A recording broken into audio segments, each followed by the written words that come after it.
मोरे घर पनिया पिलाई दी है जान गे, कफन ओढ़ाई दी है टूटत ही जब प्राण गे।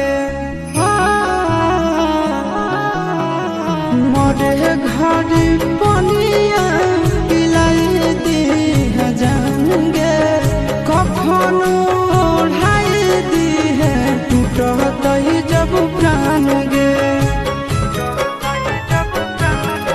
हगे हमारा से तोरा जाती प्यार होता भेंट सक छात कर लगे। हगे सोनाया गावा हो भरती पटनावा में आके मुलाकात कर लगे। हगे सोनाया गावा हो भरती पटनावा में आके मुलाकात कर लगे।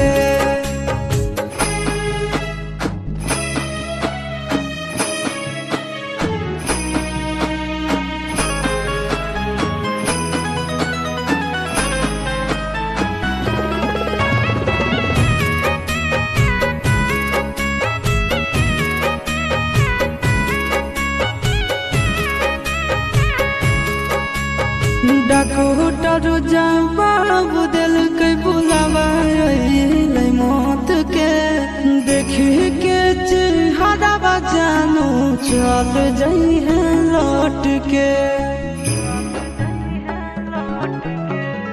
डॉक्टर जवाब दिल के बुलावा मौत के, देखी के चेहरा जानू चल जाई है लौट के।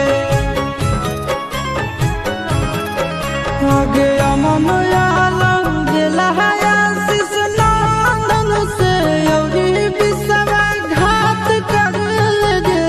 आगे सोनाया रावा हो भरती पटनावा में आके मुलाकात कर लगे। आगे सोनाया रावा हो भरती